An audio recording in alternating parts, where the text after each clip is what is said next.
সবাই কেমন আছো? আজকে নতুন আরেকটা ভিডিও নিয়ে চলে এসেছি। আজকে আমাদের নিরামিষ, আর নিরামিষের দিনে আমি নিরামিষ কি রান্না করব তাই ভাবছি। তাই ভাবলাম নিরামিষের দিনে সবথেকে ভালো হবে মোচার ঘন্ট। তাই মোচার ঘন্ট আমি রান্না করব। আর মোচার ঘন্টটা এমনই একটা রান্না যে সবাই সবাই ভালোবাসবে, ছোট বলো বড় বলো, সবার কাছে এই রান্নাটা খুবই ভালো লাগবে।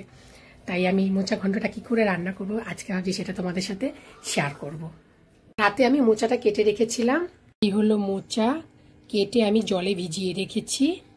এই মোচা আমি সিদ্ধ বসিয়ে দিয়েছি। এবার একটু নুন ছিটিয়ে দেব, নুন দিলে তাড়াতাড়ি সিদ্ধ হয়ে যাবে। এটাকে ঢাকা দিয়ে দিই, সিদ্ধ হতে থাকুক। মোচার ঘন্টে মটর ডালের বড়া বা বেসনের বড়া যে কোনো কিছু একটা দিলেই হলো। আর বড়াটা দিলে মোচার ঘন্টটা বেশ সুন্দর লাগে, তাই আমি বেসন দিয়ে এই বড়া করব। সেটার মধ্যে আমি দিয়েছি লঙ্কার গুঁড়ো, একটু চিনি আর নুন।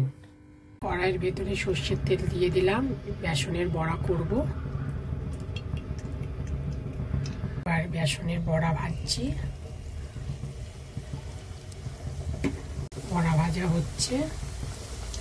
এই বড়া ভাজা হয়ে গেল, আর এখানে এই যে মোচা সিদ্ধ হয়ে গেল।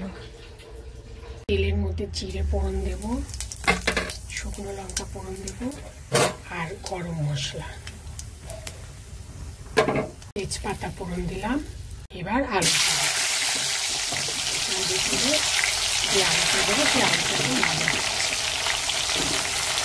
দিলাম, হলুদ দিয়ে দিলাম। এবার ভাজা হোক। আলুটা ভাজা হয়ে গেছে, তাই এখন জিরে দিয়ে দিলাম, লঙ্কা গুঁড়ো দিয়ে দিলাম, আদা দিয়ে দিলাম।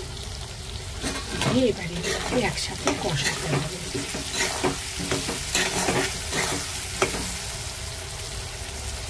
মশলা কষে গেছে, এবার আমি এটার ভিতরে মোচাটা দিয়ে দেবো। মোচা দিয়ে দিলাম। মোচাটা ভাজা ভাজা হয়ে এসছে, আমি আর বড়া ভাজা করে দেবো।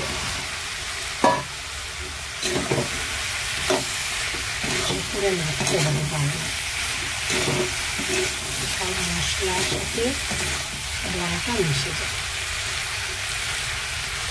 এবার মোচাটার ভেতরে আমি চিনি দিয়ে দেবো। আমরা একটু মিষ্টি না বেশি খাই।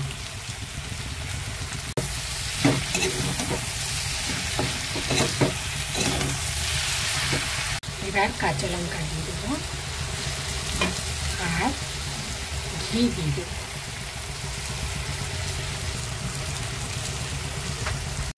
এগুলো আমার মোচার ঘন্ট।